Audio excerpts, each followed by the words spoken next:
ringrazio per l'invito. Dovrei fare un lungo elenco di ringraziamenti, ma essendo da un lato sabauda, dall'altra magari il pubblico ne ha sentiti già tanti di ringraziamenti, quindi io parto dal Rettore e comprendo con questo ringraziamento collettivo tutti quelli che mi hanno invitato, quelli che hanno parlato prima di me, e anche per le parole gentili che sono state dette, e sono contenta di essere qui a Udine. Non è la prima volta, devo dire che dico spesso una cosa che forse vi sembrerà strana, ma il nord-est è la parte d'Italia che mi invita di più. È vero? È un paradosso, decidetelo voi, ma mi invitano. Qualche volta mi invitano anche poi per magari accogliermi non proprio a braccia aperte, ma c'è in questa parte d'Italia un dinamismo, anche vorrei dire una partecipazione proprio al dibattito pubblico che forse altre parti del paese non esprimono. Quindi è un dinamismo che io credo abbia molta positività e che si intreccia molto con un'imprenditoria diffusa che c'è e che forse spiega il fatto che questa parte del paese forse se l'è cavata meglio di altre in questo periodo che ha avuto diversi shock, diverse crisi prolungate. Noi adesso non ricordiamo più, ma quella che è stata chiamata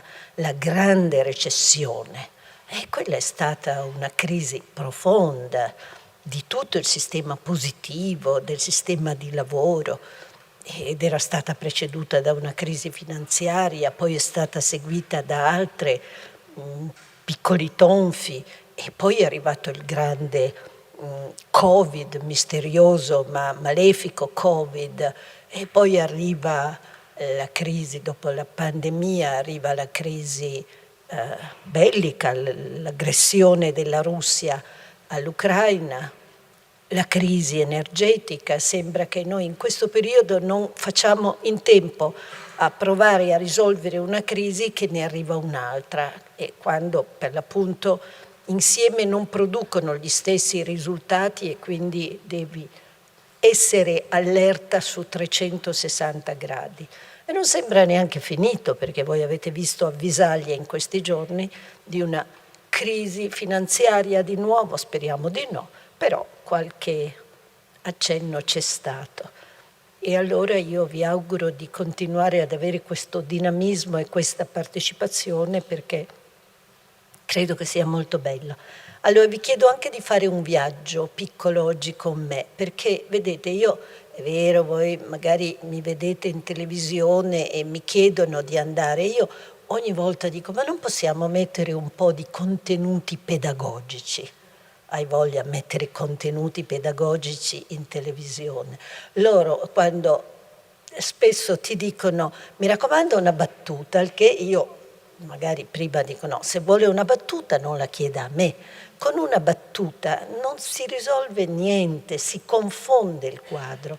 Quindi io oggi non farò una serie di battute, ma rispetto proprio anche ai dibattiti televisivi, l'abitudine, forse per inevitabile mancanza di tempo, ma l'abitudine è quello di prendere un problema, magari riferito a poche persone, non che per quelle persone il problema sia piccolo, però si guarda quel problema e si ignora il resto.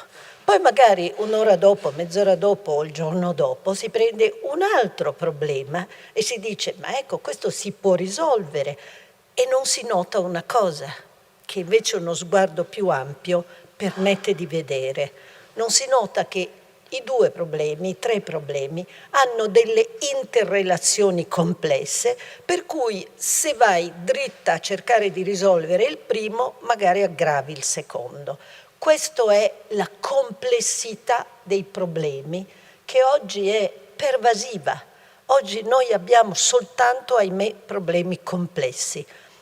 I politici vogliono soluzioni immediate e semplici da fornire, da offrire ai cittadini, e i cittadini a loro volta diventano impazienti. Però le soluzioni tranchant che tagliano molta parte dei problemi e delle interrelazioni sono difficili e non sempre sono efficaci. Volevo dire che vi faccio un discorso un po' generale che sta alla base di ciò che chiamiamo equilibrio di un sistema pensionistico. Allora io voglio portarvi un po' a fare questo viaggio, vi chiedo un briciolo di pazienza. Comincio con una cosa che è stata variamente citata prima e che riguarda il corso della vita delle persone, quello che l'unico premio Nobel in economia italiano, Franco Modigliani, ha descritto in questo grafico, che è una semplificazione che lui ha adottato nella sua Nobel Lecture, quindi è quello che ha enunciato in occasione della consegna del premio a Stoccolma. E questo che cos'è questo grafico? È la vita di una persona molto semplificata, perché Franco Modigliani a che cosa era interessato? Era interessato a capire il risparmio delle persone, perché si forma, come si forma, e a capire la relazione tra il risparmio e quella che noi abbiamo chiamato oggi previdenza. E quindi Franco Modigliani ha detto una cosa che tutti sappiamo, però voi sapete che le grandi intuizioni spesso partono da osservazioni molto semplici, e questo ci descrive, voi vedete sull'asse orizzontale, immaginate di vedere la vita di una persona che scorre. Lì la vita della persona comincia dall'età adulta, quindi Franco Modigliani non si è preoccupato di dire ma cosa succede fino a 20 anni, 22, 23. Quando ha scritto questo lui era già in America, perché la famiglia era andata in America ai tempi del primo, manifestazione del fascismo in Italia, quindi era già in America e aveva in mente la società americana.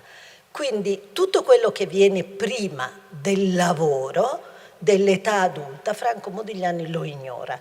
Tenetelo presente, perché invece è oggi diventato fondamentale per spiegare anche la necessità di riformare il welfare e per andare incontro a quelle che oggi sono le necessarie politiche, chiamiamole, verso un po' di giustizia distributiva, perché le grandi ingiustizie cominciano nella prima fase della vita, e se noi pensiamo di aggiustarle partendo solo dalla fase finale, sbagliamo obiettivo. Quindi manca quella parte. Ma Franco Modigliani ha detto: com'è se vogliamo stilizzare la vita di una persona? La vita di una persona per lui era un maschio. Erano gli anni 50 e anche in America le donne partecipavano al mercato del lavoro in misura molto inferiore. E infatti c'era il maschio breadwinner, quello che porta a casa il reddito perché si possa comprare la pagnotta, quello che guadagna il pane nella famiglia. Allora lui dice: c'è una vita di lavoro, e nella vita di lavoro vedete la parte in giallo, vedete che c'è un reddito. Lui, per semplificare, dice: facciamo finta che sia costante. Costante in termini reali vuol dire come possibilità di acquisto, non è un'ipotesi molto strana. E lui ha detto: cosa succede in questa vita stilizzata? Va bene, le persone lavorano, hanno un reddito, ma queste persone sanno che avranno verosimilmente un'età anziana nella quale non lavoreranno più. Allora le persone cosa devono fare? Devono risparmiare, quindi la linea più bassa, sempre orizzontale, è il consumo. È il consumo delle persone. Alle persone piace più o meno consumare in maniera in generale crescente, ma noi consideriamo che sia abbastanza piatta. E questo cosa vuol dire? Vuol dire che durante il periodo di lavoro il tuo reddito è più alto del tuo consumo, c'è la fascia gialla, Ogni anno si risparmia qualcosa e quello è il risparmio per l'età anziana, è la previdenza. Allora, cosa succede? C'è una terza variabile. E la ricchezza delle famiglie, all'inizio non c'è niente, poi ogni anno si risparmia, la ricchezza aumenta e si arriva a un momento in cui si va in pensione, che qui vuol dire ritirarsi dal lavoro, e si consuma, lo vedete, si consuma in questa parte senza più avere un reddito. E cosa si consuma? Si consuma la ricchezza accumulata in precedenza. Quello vuol dire due cose che sono molto importanti, perché voi direte un modello così semplice e prende il premio Nobel. Dietro c'è molto, sapete. E poi non solo, ma questo è uno di quegli articoli che si chiamano seminali, cioè ha dato luogo a un filone di ricerca molto ricco, si chiama teoria del ciclo di vita, e che ha molte anche implicazioni per il sistema pensionistico. Allora, qui vedete, questa è la parte di consumo. Da lì in poi la ricchezza scende. Siccome Franco Modigliani in questa semplificazione ha anche immaginato che tutto sia certo, è certo il reddito, è certo il consumo, è certa la durata della vita, questo tizio qui rappresentato finisce con zero ricchezza, perché poi Franco Modigliani, quando gli si parlava di risparmio per i figli, si arrabbiava perché diceva che quello riguarda solo i ricchi, che in realtà le famiglie non risparmiano per i figli, risparmiano solo i ricchi, hanno un risparmio per quello, altrimenti il risparmio si fa per l'età anziana. Questo è sostanzialmente quello che tutti noi facciamo, con grandi complicazioni. E infatti neppure un paese come gli Stati Uniti, che sono un paese che tutto sommato approva l'iniziativa privata, dice alle persone pensateci voi, approva il mercato, però anche negli Stati Uniti il sistema previdenziale è pubblico. Allora cosa c'è che non compare qui? C'è un grande elemento che è il rischio, l'incertezza. Noi abbiamo una vita piena di rischi e di incertezze. E allora questo è il punto, cioè chi si occupa di questi rischi? Quando parliamo di assicurazione, quando parliamo di welfare, facciamo questo perché cerchiamo di capire quali sono i rischi che le persone corrono e vediamo in che modo andare incontro a questi rischi, cercando di farlo in maniera anche efficiente, anche quando è fatto in maniera pubblica. E allora quello che vediamo è che quello che chiamiamo genericamente assicurazione, che poi ha preso il nome di welfare, può avvenire in famiglia. La famiglia è il primo ambito di divisione dei rischi. Le donne che corrono, soprattutto quando non partecipano, molti più rischi di un uomo, venivano sposate anche proprio per assicurare loro un tetto, una possibilità di una vita più o meno discreta. Infatti si diceva trovati un buon marito, un buon partito, qualcuno che ti protegga, ti assicuri. La famiglia è il primo ambito di assicurazione e quindi oggi noi abbiamo anche una crisi delle famiglie e questo ha delle implicazioni, perché alcuni rischi, soprattutto sulle donne, bisogna trasferirli allo Stato. Poi c'è il settore privato, dove assicuriamo. Qui siamo vicini alle generali e quindi uno dice, vabbè, ma compriamo le assicurazioni da chi le vende, cioè le grandi compagnie di assicurazioni. Verissimo, ma c'è un problema, che il mercato assicurativo è, questo non sto adesso a entrare, ma è imperfetto, cioè certi rischi non li copre, scusatemi. Provate ad andare dalle generali e voi giovani e andare a dire io voglio un'assicurazione contro il rischio di disoccupazione. E i generali vi dicono mi spiace ma non te lo vendo, non esiste una polizza contro il rischio di disoccupazione, però per voi è un rischio importante nella vita e quindi bisogna che qualcuno ci pensi. E quindi il mercato, va bene, esiste, bisogna considerarlo, ma è incompleto, certi rischi proprio non li copre e anche imperfetto. Imperfetto vuol dire che o vende a caro prezzo oppure esclude qualcuno, perché anche lì c'è un rischio di esclusione di certe categorie che sono più esposte e così via.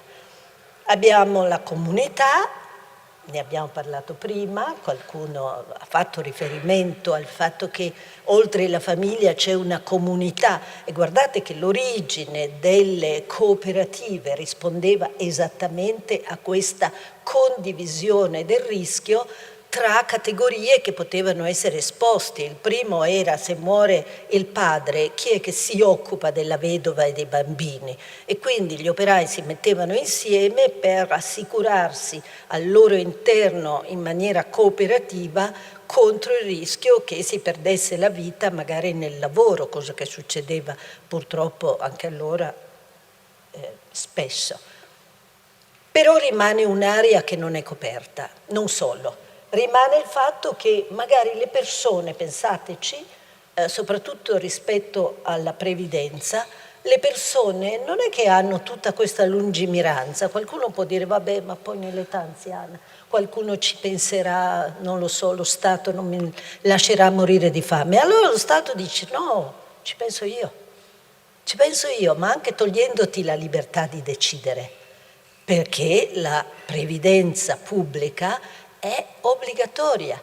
I ragazzi che arrivano sul mercato del lavoro e trovano un posto di lavoro non è che possono dire: lasciate stare la mia pensione, che io voglio comprarmi una polizza da un privato. No, perché lo Stato vi dice: tu lavori e hai un obbligo assicurativo, ce l'ha la tua impresa, ce l'hai tu se lavori come lavoratore autonomo, perché questo è una partecipazione a uno schema assicurativo, se vogliamo, si chiama di sicurezza sociale, non è di mercato, è sociale, e ricordiamoci questo aggettivo perché è ciò che dà anche molto senso, diciamo, di modernità a tutta la costruzione.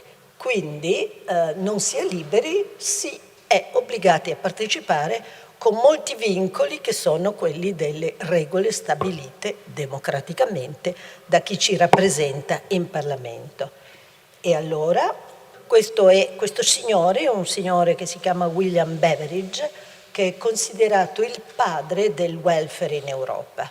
E lui scrisse, eravamo ancora in piena guerra, seconda guerra mondiale, e lui fu chiamato dal Parlamento, gli si chiese di fare un rapporto sulle condizioni sociali in Gran Bretagna, dove esisteva una povertà estrema che colpiva soprattutto i bambini, che spesso vivevano in case malsane, avevano malattie di tutti i tipi, crescevano gracili, e poi è diventato Lord dopo, prima non lo era. Lord Beveridge ha fatto questo famoso rapporto, il rapporto Beveridge, che è la scrittura fondamentale di ciò che poi è nato, è stato definito il sistema di welfare europeo. E badate che questa è una costruzione europea, che poi altri paesi hanno copiato, cercato di copiare, ma è l'Europa che, quando si dice patria dei diritti, è l'Europa che ci ha dato questo, ed è fondamentale, che non vuol dire che sia nata perfetta e neanche che non debba mai essere riformata, perché le istituzioni cambiano, perché cambia il mondo, e quindi anche il welfare deve adattarsi. Comunque è una delle, forse non si può neanche dire, ma sì, possiamo dire, idee che hanno modellato il Novecento, questa, e la dobbiamo a questo signore. Qualcuno dice sì, ma era già nato in Germania con il cancelliere Bismarck, però il cancelliere Bismarck era molto più tranchant e aveva fatto una considerazione di dire: insomma, bisogna, per evitare che gli operai protestino troppo, gli diamo una pensione, ditemi in media a che età muoiono, e quindi lui stabilì l'età di pensionamento all'età della vita attesa, in modo che era molto assicurativo, era come se fosse il CEO di un'impresa di assicurazione, più che non un pensatore che cerca di innovare il sociale. Quindi io penso che noi dobbiamo un po' di gratitudine a William Beveridge. Allora, detto questo, abbiamo visto Modigliani e la base. Modigliani poi parlava, partendo da quella cosa lì, ha scritto molte cose sul sistema previdenziale e voi lo ricorderete, era anche molto coinvolto nelle riforme italiane del sistema di welfare. Vi ricordate che a un certo punto Berlusconi voleva fare il comitato dei Nobel per la riforma delle pensioni, e Franco Modigliani spesso diceva, cito frasi sue, diceva: bisogna cambiare le pensioni di anzianità che sono un furto a danno dei lavoratori, espressione sua, ma era un premio Nobel, quindi poteva dirlo. Allora noi siamo con l'INPS e parliamo di sistema previdenziale pubblico. Nel sistema previdenziale pubblico la cosa che viene assicurata essenzialmente, perché poi come ci ha detto l'INPS ormai ha un insieme di compiti che è veramente molto vasto e nel complesso oggi l'INPS è un istituto efficiente, quindi c'è il lavoro di molte persone dietro ovviamente, ma è efficiente. Però questo è il core business si direbbe. E cosa c'è qui? Il rischio di longevità l'abbiamo chiamato. Cioè, rispetto al grafico che avete visto prima, adesso ve lo do, c'è molta matematica dietro queste cose, però diamolo in maniera intuitiva. Rispetto al grafico che avete visto prima, dove la vita ha una durata certa e quando uno arriva al pensionamento sa che ha una certa ricchezza e la deve distribuire su tutto il resto della vita per continuare a consumare. Adesso immaginate di non sapere come capita, quando arrivate là all'età di pensionamento, non sapete se vivrete 20 anni, 30 anni, 32 o magari anche solo 5. Quindi il problema di uno che è lì e ha quella ricchezza, qual è? Si chiama il rischio di longevità, che sembra un paradosso.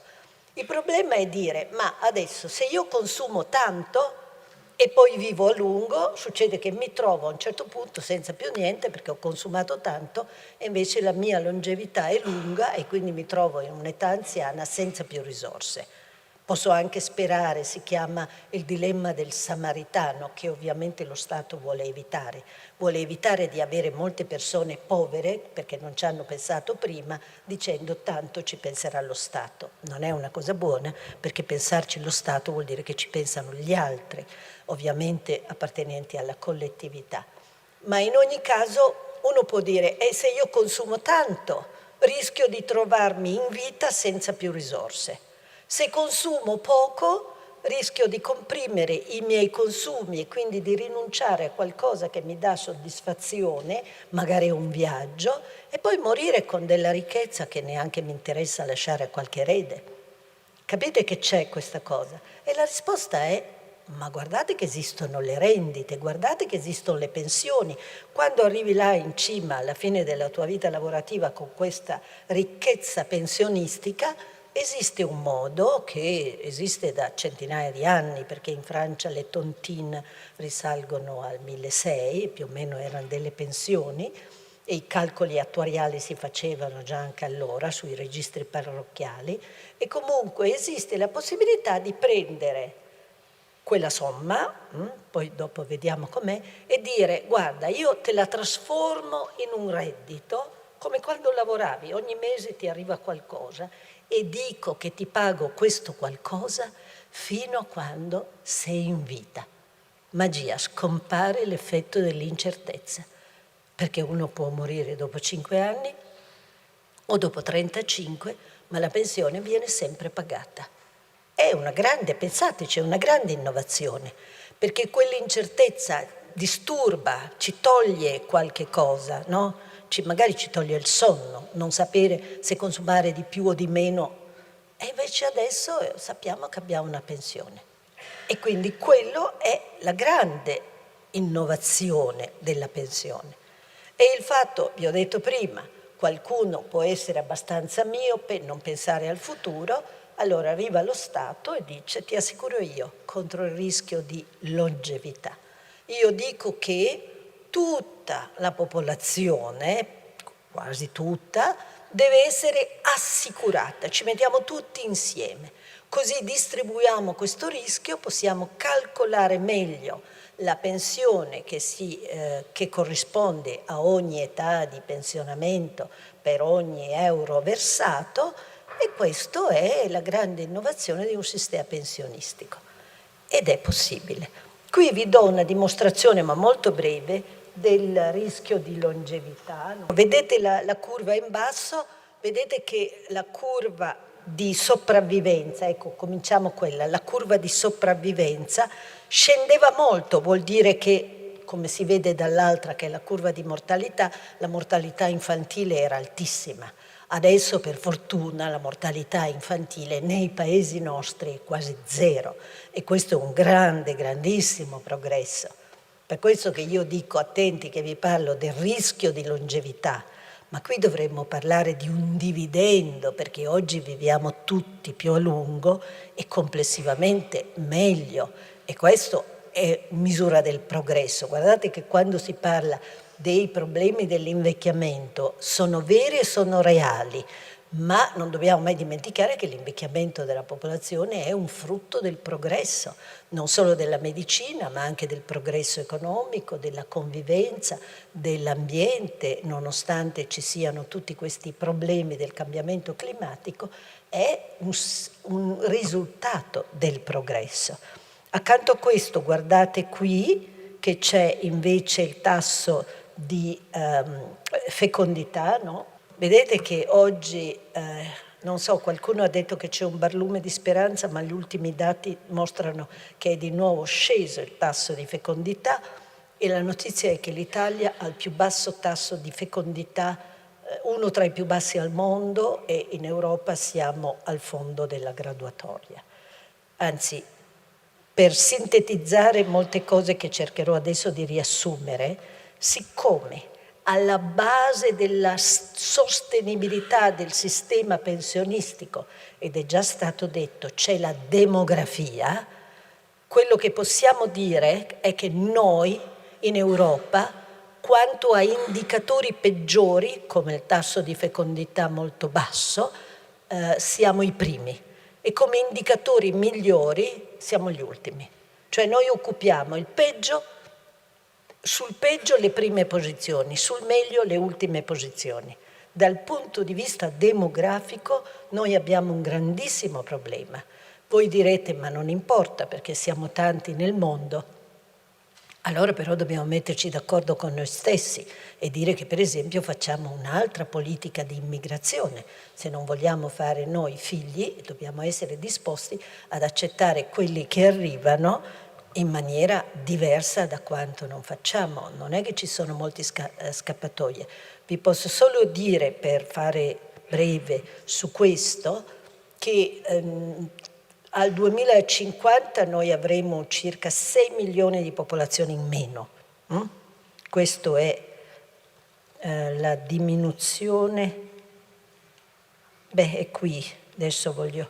No, ve la faccio vedere dopo. 6 milioni di popolazione in meno, ma c'è qualcuno che ha calcolato, sono modelli di simulazione, quindi sono modelli che risentono molto delle ipotesi, ha calcolato che nel 2100, se le cose continuano così, noi saremo 40 milioni. Adesso siamo 60, quindi vuol dire una diminuzione non sostenibile, e quindi qualcosa deve cambiare. Allora, vediamo, ecco, abbiamo detto le pensioni, il fatto che si possono calcolare, il fatto che sono diventate pubbliche in larga misura, poi c'è anche una componente privata, se volete poi ne parliamo un momento, ma oggi il grosso del sistema previdenziale in Europa, non solo da noi, perché è così in Germania, in Francia, anche in Gran Bretagna, in Spagna, eccetera, è pubblico, ed è un sistema che adesso vedremo cominciando dalla parte del finanziamento. Nel grafico di prima voi avete visto che le persone risparmiano e poi godono i frutti di questo risparmio quando sono anziani. La prima lezione è che la pensione viene dal risparmio, non c'è dubbio. Su questo possiamo usare alchimie, ma se non si risparmia è difficile avere delle pensioni. Però si possono finanziare i sistemi previdenziali in due modi. Uno si chiama capitalizzazione finanziaria ed è come sono nati con la capitalizzazione finanziaria. Cosa vuol dire capitalizzazione finanziaria? Le persone si mettono insieme nelle cooperative, nelle organizzazioni, versano contributi, questi contributi cercano di metterli in attività finanziarie un po' sicure, non Bitcoin, cercano di metterli in attività finanziarie un po' sicure e poi quando l'evento si verifica, per esempio il pensionamento o anche un incidente sul lavoro per qualcuno, eccetera, eccetera, allora si attinge al fondo e si attua la prestazione. Questo è quello che si chiama capitalizzazione finanziaria. Non pensate che questa sia una cosa sicura, non lo è. Infatti, il passaggio dalla capitalizzazione alla ripartizione è storicamente avvenuto per un fatto molto semplice, perché a un certo punto lo Stato, che aveva già più o meno inglobato i vari regimi previdenziali, c'era prima quello del sistema pubblico, quello dell'esercito e dei pubblici dipendenti in generale, ha preso poi anche quelli privati, li ha messi insieme. A un certo punto si è accorto di una cosa, che non c'erano soldi abbastanza per pagare le prestazioni. E allora che cosa hanno detto con la finanziaria, quindi con la capitalizzazione? Non c'erano abbastanza risorse finanziarie. E loro cosa hanno detto? Hanno detto, ma noi siamo lo Stato, noi abbiamo mica bisogno di fare quello che fanno le compagnie di assicurazione private, che prendono i soldi, li investono e poi alla fine del periodo dicono adesso ti pago la pensione. No, noi possiamo fare una cosa molto semplice, dire, siccome lo Stato ha una caratteristica, può avere nella sua programmazione orizzonte infinito, di lungo termine. Noi mortali no, non possiamo avere un orizzonte infinito perché moriamo, ma lo Stato praticamente può vivere indefinitamente, ok? Quindi questo cosa vuol dire? Che lo Stato, invece di dire prendiamo i soldi e impieghiamoli, dice una cosa molto semplice. Sai cosa facciamo da oggi? Che prendiamo i soldi di voi che siete i lavoratori e anziché andare a investirli, li usiamo per pagare direttamente loro, che sono già pensionati. E quindi prendiamo adesso, nell'anno, e li usiamo per dare a loro come prestazioni. E poi cosa succederà? Voi dite, già, ma noi paghiamo. E poi quando voi sarete là, ci saranno loro, che saranno i giovani arrivati a lavorare come voi, e quindi lo Stato dirà anche a loro, adesso tocca a te pagare, e quello che pagherete voi servirà a pagare le loro pensioni che nel frattempo saranno passati di là. E ci saranno altri che devono arrivare che pagheranno i contributi per voi. Capite quello che vuol dire il patto tra generazioni rappresentato da questa forma di finanziamento che si chiama ripartizione? E capite qui quanto importante è la demografia? Perché adesso voi siete tanti lavoratori, loro sono abbastanza pochi pensionati, si possono pagare pensioni generose. Poi voi andate di là e siete già una coorte di pensionati più numerosi. Arrivano loro che sono già un po' meno. Allora si comincia a dire, già, ma qui quelli riescono a pagare i contributi per mantenere le promesse fatte a voi? Allora cosa si fa? Si aumenta il tasso di contribuzione. Si dice, voi contribuite un po' di più perché dobbiamo pagare tutte le pensioni. Ma immaginate che quelli là sono ancora meno di voi. E quindi quelli là faranno ancora più fatica di voi a pagare le pensioni per voi quando toccherà a loro. Quindi c'è questo patto. E allora è questo che fa dire, e qui vedete, queste sono delle piccole rappresentazioni per spiegare che cos'è un sistema, ma è quello che vuol dire che questo è un contratto tra generazioni. E guardate che solo lo Stato può firmare un contratto anche a nome delle generazioni future. Ed è per questo, e lo anticipo qui, che la storia dei diritti acquisiti qualche volta va messa un po' col punto interrogativo. Perché se qualcuno è tanto generoso e fa delle promesse tanto generose, magari perché vuole rendersi piacevole, poi loro devono mantenerle queste promesse. E loro però hanno una libertà, potranno essere obbligati a iscriversi al fondo all'INPS, però la libertà di andare all'estero ce l'hanno, perché i confini non sono chiusi. E in effetti da noi molti giovani vanno via. Perché? Perché non trovano occasioni qui, e questo andare via porta via contributi che altrimenti sarebbero. E quindi quando uno dice il patto lo può firmare lo Stato e non lo può firmare una impresa di assicurazioni private, perché l'impresa di assicurazioni private non può prendere impegni per le prossime generazioni, lo Stato li prende, però lo Stato deve fare attenzione agli equilibri tra le generazioni e non cercare di sbilanciarsi troppo a favore delle generazioni che sono oggi presenti. Capite che però voi siete sottili, quindi dice lei parla di Stato, ma lo Stato è rappresentato da istituzioni democratiche, per fortuna, che sono, diciamo, occupate da politici, e non sempre i politici hanno quella lungimiranza che noi diciamo lo Stato ha.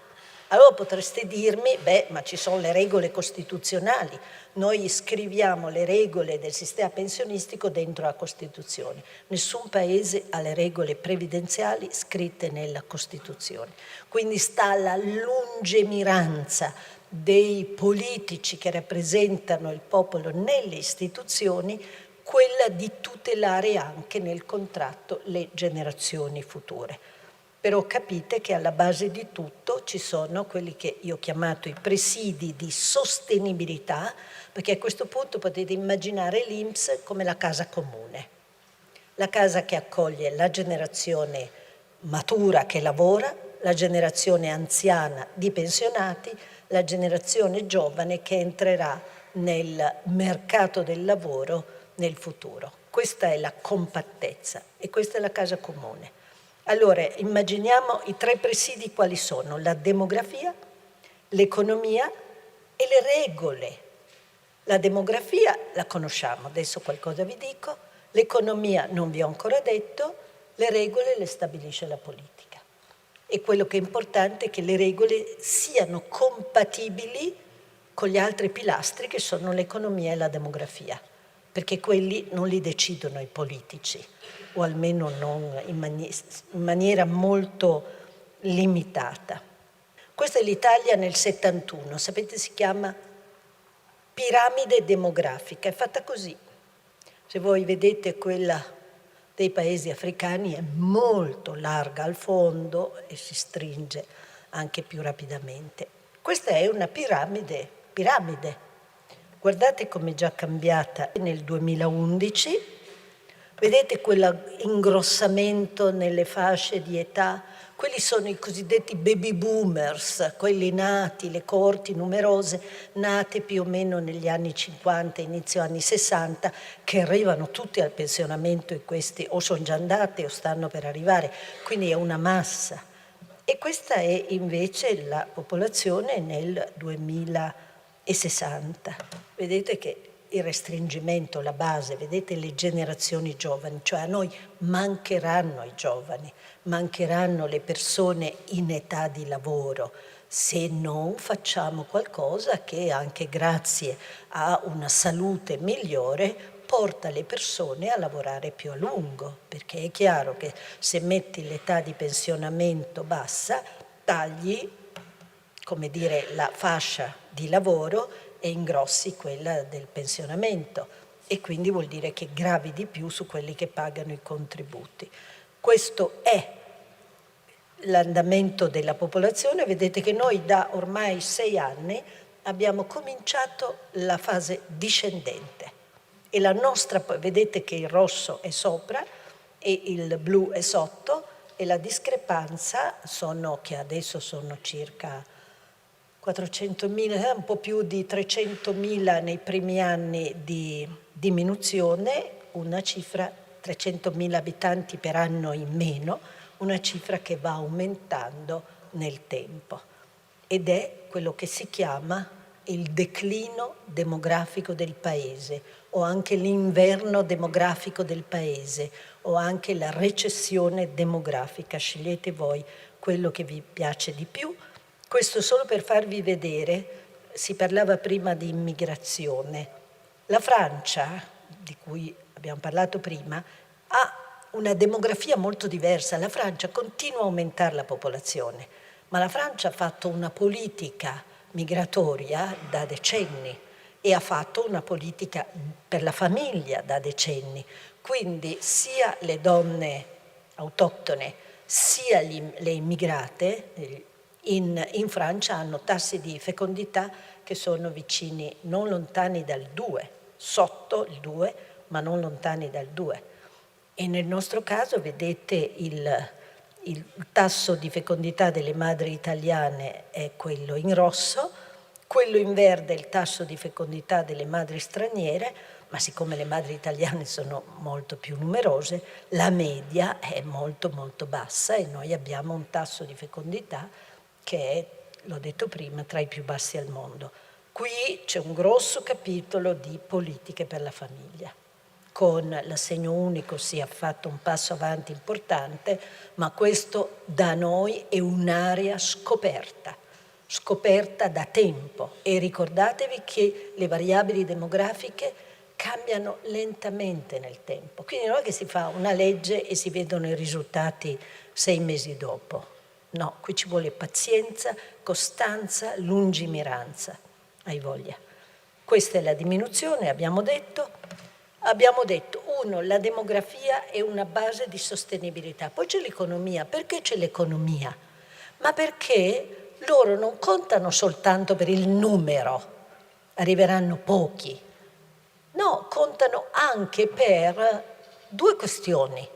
Allora, la prima è, saranno tutti occupati oppure ne avremo un certo numero che non partecipa al mercato del lavoro, se partecipa non trova un lavoro, se lo trova ha un lavoro precario, a intermittenza. Allora, se è così, i contributi che entrano sono pochi, perché quello che conta non è solo il loro numero, ma è la loro partecipazione alla vita economica, cioè al mondo del lavoro. E qui vi do 2 notizie. La prima è che l'Italia ha il più basso tasso di occupazione in Europa. Parlavamo prima del confronto con la Francia. La Francia ha un tasso di occupazione che è 8 punti percentuali in più. Noi adesso abbiamo celebrato il fatto di aver ritrovato il 60%, ma loro sono al 68% e la Germania sono al 76% della popolazione in età di lavoro è attiva. Fa una bella differenza. Allora, qui c'è un tema di economia sommersa, perché molte delle persone che ufficialmente non rientrano nelle statistiche del lavoro in realtà lavorano e lavorano in maniera sommersa. Che vuol dire 2 cose. Uno, che la povertà forse è meno diffusa di quanto i dati statistici ci diano, ma vuole anche dire che all'INPS i contributi di questo lavoro sommerso non arrivano e quindi questo è un problema.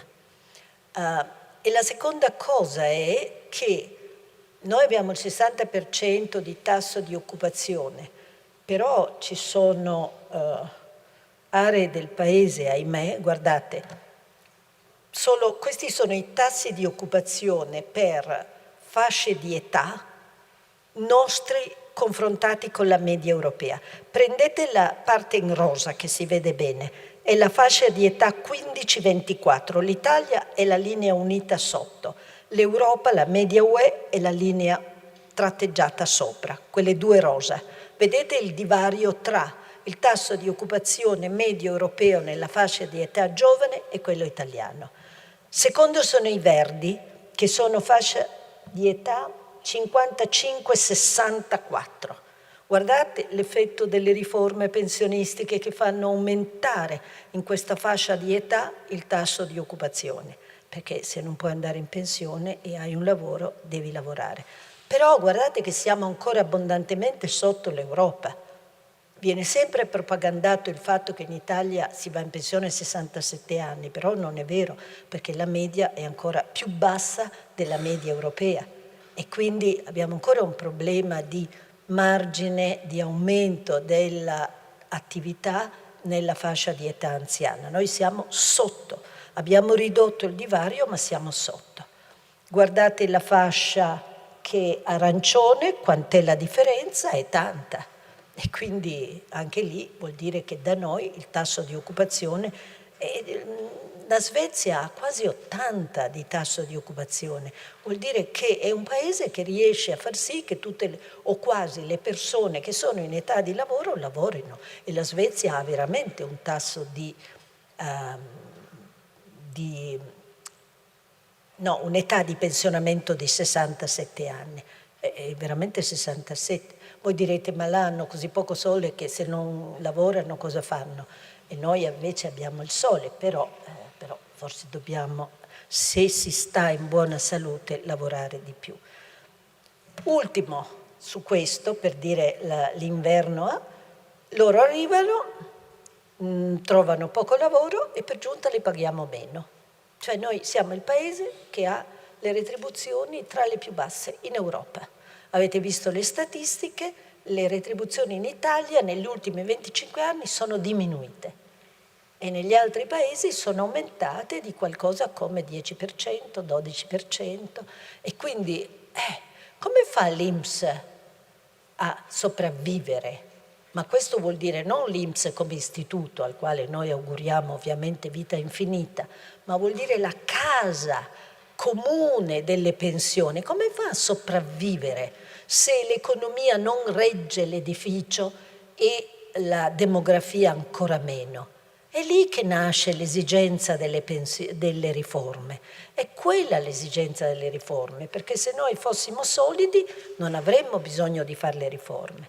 Il problema è che, allora, le regole e le riforme bisognerebbe essere lungimiranti, coerenti, trasparenti, equi e non avere regole troppo differenziate. Per esempio, Macron aveva un grande obiettivo, quello di mettere tutti insieme, cioè loro hanno 49 o 44, non ricordo, schemi pensionistici.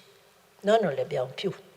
Noi abbiamo, quando io sono stata ministro, mi sono permessa di unificare anche il settore pubblico, INAIL,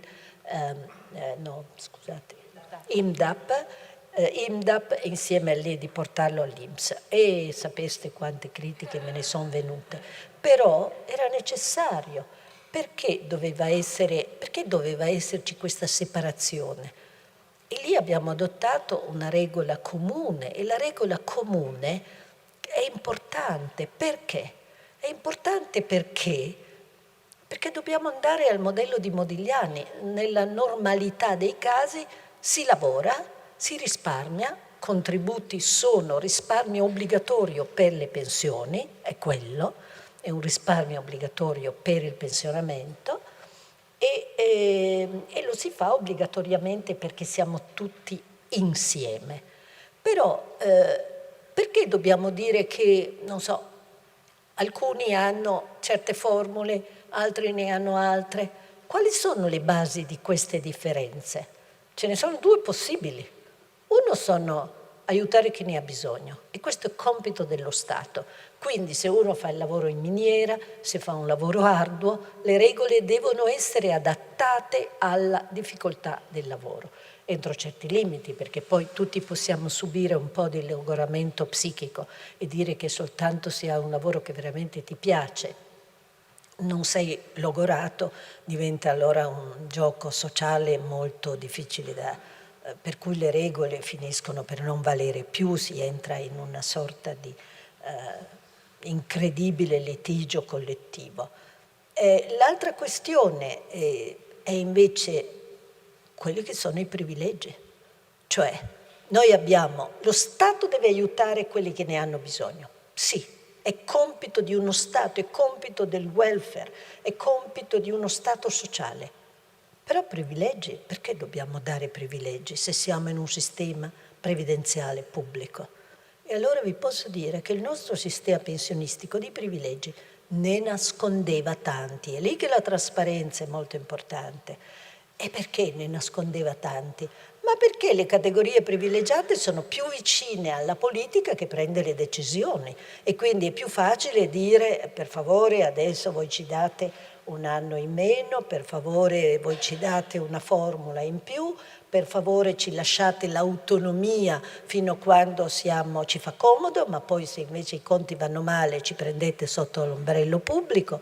Sto dicendo cose che sono accadute e per le quali anche lì ho ricevuto tanti insulti, perché ogni tanto dire le verità scomode è così, ma se uno dice guardate che il vostro schema non è sostenibile e ti accusano di essere ignorante, di dire delle fesserie, è accaduto, c'è tutto sui siti, e poi dopo 10 anni chiedi all'INPS di entrare e dire scusate se pagate anche voi le vostre pensioni perché se no noi non ce la facciamo. Queste sono cose successe, non dirò chi perché lascio a voi fare il detective, ma basta che cerchiate su internet. Allora, questo è, bisogna che le regole siano trasparenti e le eccezioni siano motivate. 15 minuti ancora? Oh, ma io me ne prendo meno. Grazie. È gentile, cercava di... Allora, le regole devono essere trasparenti. Qual è la regola trasparente che abbiamo adottato? Che ai politici non piace.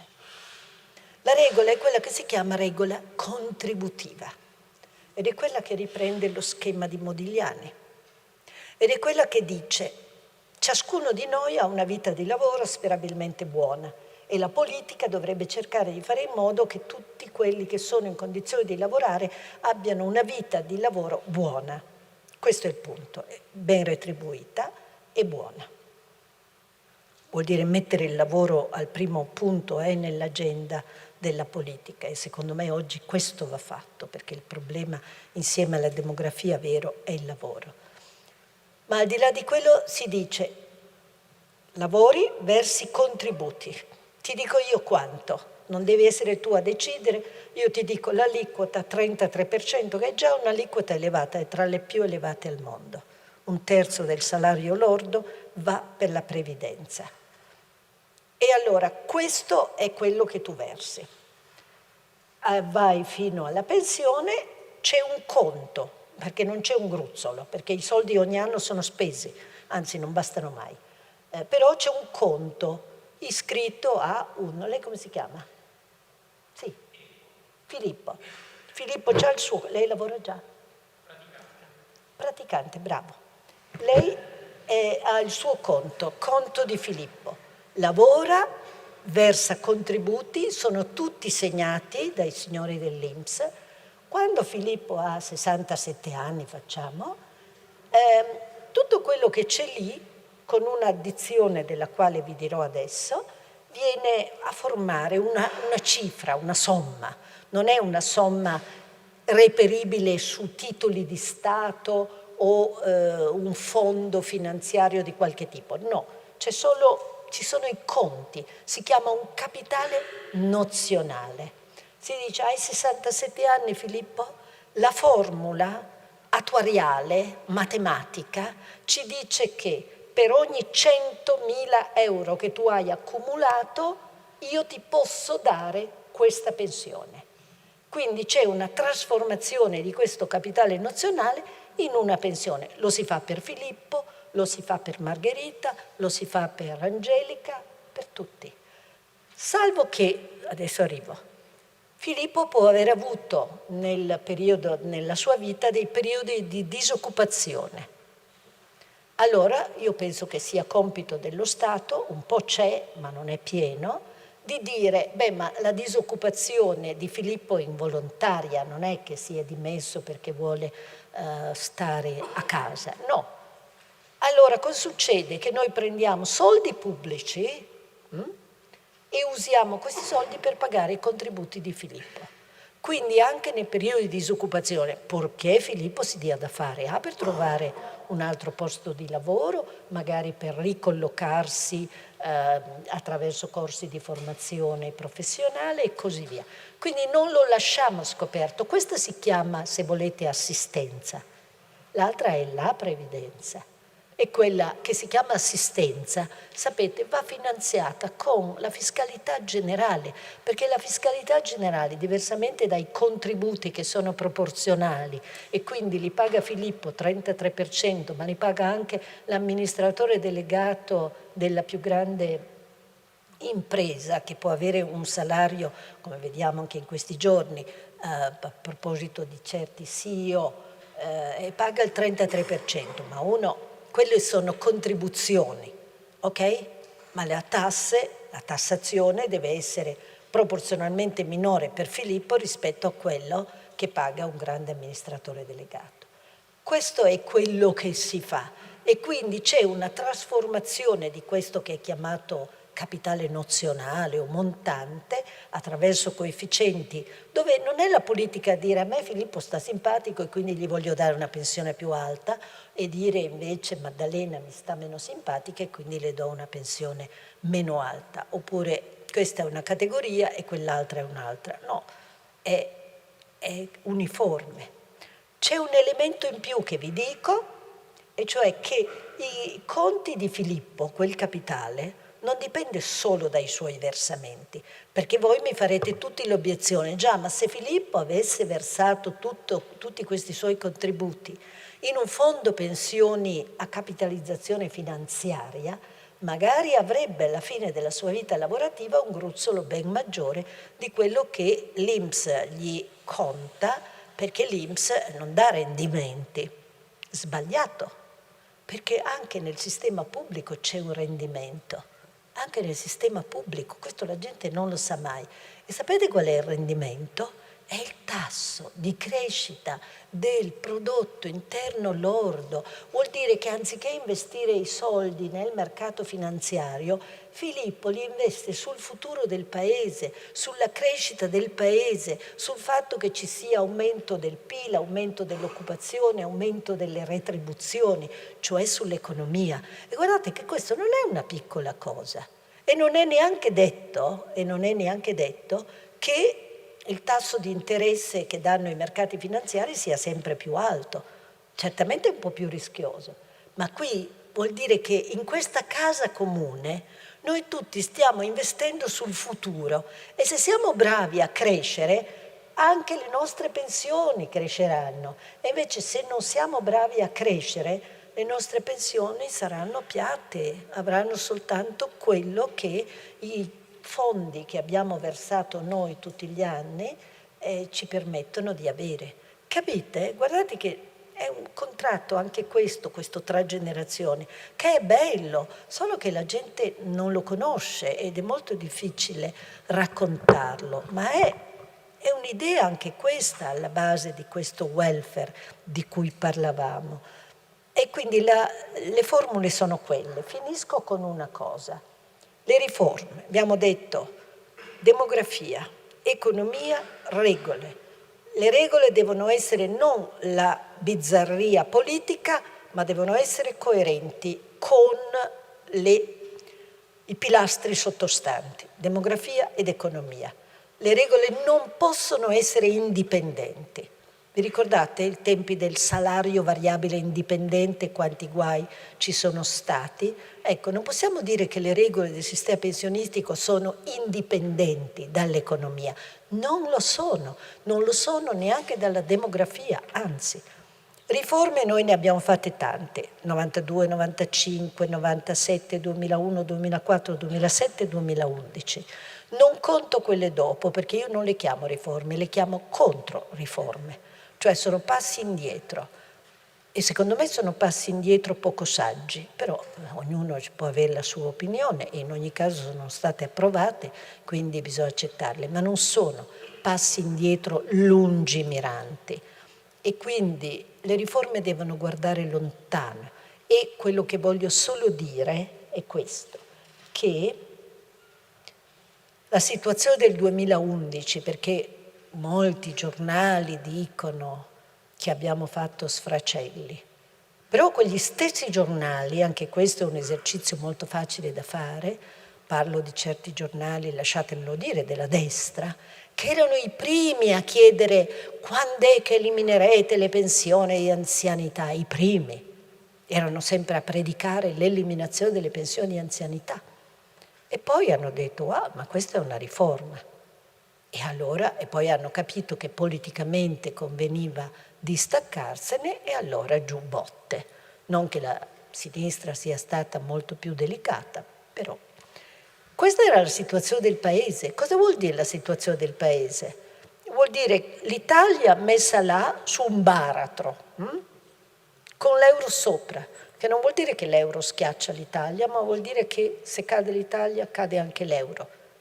E questo è vero, perché l'Italia non è un paese piccolo nell'Unione Europea, è un paese magari con molte fragilità, però è un paese che conta, è un paese fondatore.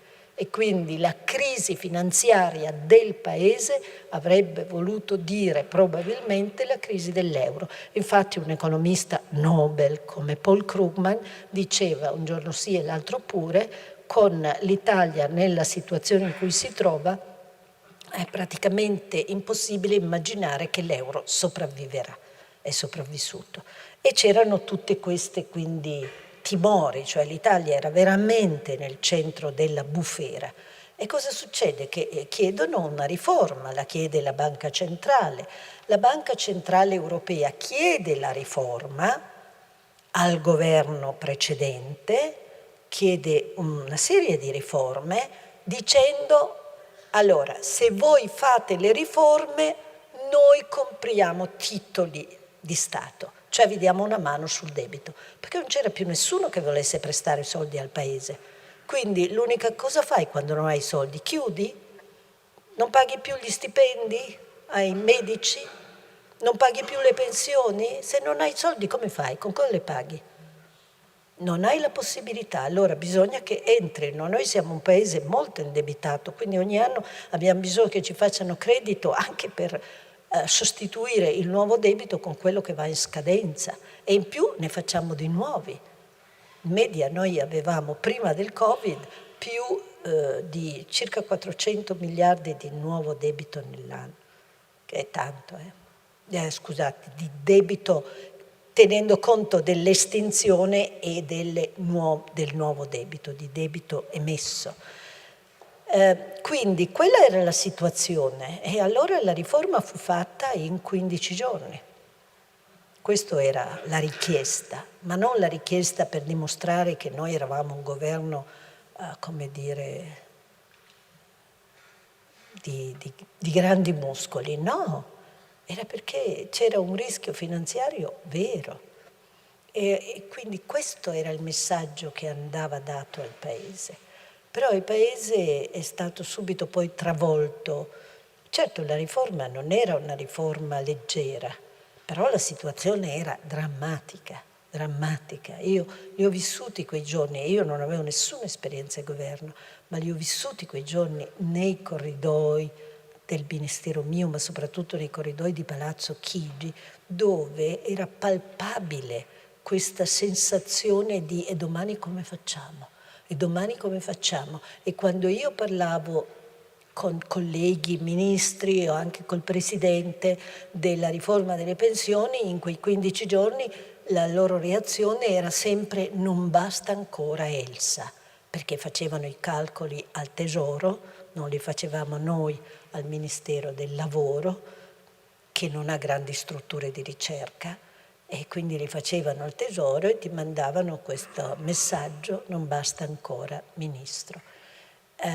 Quindi quello che andava fatto dopo erano due cose: spiegarla e in secondo luogo correggerla. Perché, signori, non è mai una riforma che nasce perfetta, non esiste in questo mondo. Sapete, una riforma è qualcosa che deve toccare i comportamenti sociali, deve indurre la gente a crederci. Se non riesce a fare questo, è chiaro che poi I politici che vengono dopo capiscono lo scontento e lo sfruttano a loro vantaggio. Se invece tu spieghi e dici guardate che non l'abbiamo fatto per renderci antipatici e neanche per mostrare di essere più bravi, l'abbiamo fatto perché era necessario, era tutto giusto, ma neanche per idea. Però se siamo onesti ci mettiamo lì, cosa facciamo? Monitoraggio. Io avevo messa una bella cabina per il monitoraggio. Posso anche dirvi, lei c'è, ma tanto è una cosa che ho già anche detto, io avevo anche una situazione molto particolare perché era una situazione di litigio praticamente costante tra vertici dell'INPS e vertici della Ragioneria Generale dello Stato. Per cui io ho avuto delle occasioni in cui ho detto va bene, adesso ci mettiamo qui e ci sto io, Ministro, e non si esce fino a quando non troviamo una situazione, perché sarò inesperta, non di primo pelo, certo, e però la responsabilità era su di me, perché poi... E quelli litigavano per questioni personali, lasciamo stare. Allora tu devi spiegare alle persone. E io ho qui una mia piccola spiegazione di una riforma, poi chiudo. Guardate, una riforma, l'ho detto forse prima, non nasce perfetta, ma è sempre perché si fanno le riforme. Prima ho detto per aggiustare una casa comune, quindi adesso noi abbiamo bisogno di fare in modo che le crepe che ci sono siano aggiustate. Per fare quello bisogna chiedere qualche sacrificio a chi oggi c'è, per fare in modo che domani l'edificio sia più stabile.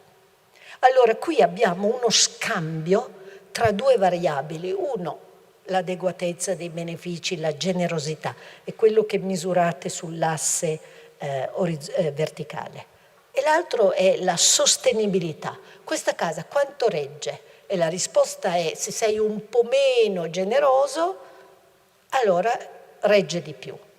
Se sei invece più generoso c'è minore sostenibilità, perché poi magari loro decidono di andare all'estero e quindi non ci sono più contributi per pagare le pensioni in maniera adeguata. Quindi c'è questo scambio, ma la riforma, è qui che importa, deve anche proporsi di fare non solo questo scambio, ma anche di fare una cosa che non è magia, ma è un spostamento di questi termini di scambio su livelli superiori. Vedete, con questo movimento noi otteniamo maggiore adeguatezza, in Europa si chiama generosità, per ogni dato livello di sostenibilità. Spostarla in su vuol dire fare una cosa buona, vuol dire che, e voi mi direte, ma come si fa? Ve lo dico io molto semplicemente. Prima c'era un sistema che diceva appena hai raggiunto i requisiti minimi vai in pensione perché ti conviene, perché se continui ti tassiamo. È una cosa un po' perversa, è un incentivo a uscire appena possibile. Però se tu esci non paghi più i contributi, incassi la pensione, quindi questo al bilancio dell'INPS non fa bene. Se correggi questo con la formula di cui abbiamo parlato prima, questo migliora il trade-off, migliora questo scambio. Il senso della riforma, vi assicuro io, perché ne ho parlato tantissimo con tantissime persone che mi hanno invitato con me, voi oggi siete un'università, ma tantissimi cittadini, e se tu le spieghi queste cose, le persone le capiscono e non sono disposte a farsi sempre illudere da politici un po' cinici. È questo che secondo me vuol dire essere cittadini di uno Stato. Ed è questo che io credo, per questo che serve molto anche, adesso mi fermo qui, l'educazione finanziaria, perché l'educazione finanziaria vuol dire solo questo, che oggi l'economia è talmente pervasiva nella nostra vita che se i cittadini non capiscono, per esempio, che avere troppo debito può essere un grave problema, oppure che se ottengono qualcosa dalla politica qualcuno questo qualcosa lo paga, e se sono investimenti c'è anche, come dire, il contrappeso di questi pagamenti, ma se non sono investimenti non rimane niente. E noi se siamo in declino da 20-25 anni è perché di investimenti complessivamente ne abbiamo fatti troppo pochi, infatti adesso arriva il PNRR. morale, e chiudo qui per rispettare, io penso che fare le riforme sia necessario perché il mondo va avanti, che ci piaccia o no. Le nostre istituzioni, come il welfare, non possono stare ferme di fronte a un mondo che va avanti. Globalizzazione vuol dire che sì, in altre parti del mondo il lavoro costa molto meno. Questo ci può dispiacere, ma teniamo conto del fatto che la globalizzazione che ha colpito noi con costi ha permesso a aree del mondo molto povere di uscire dalla povertà. Quindi il gioco nel mondo non è a somma zero. Per noi è negativo magari, ma è anche da vedere, ma per altri è molto positivo. E questo non è che possiamo impedire agli altri di volere di migliorare la loro vita. E quindi anche queste cose vanno considerate. E questa è la complessità delle interrelazioni con cui ho cominciato il mio intervento di oggi. Ed è questo che secondo me va spiegato, illustrato, questa complessità di rapporti tra generazioni, di rapporti tra paesi, di rapporti tra variabili che magari di primo acchito sembrano invece poco connesse.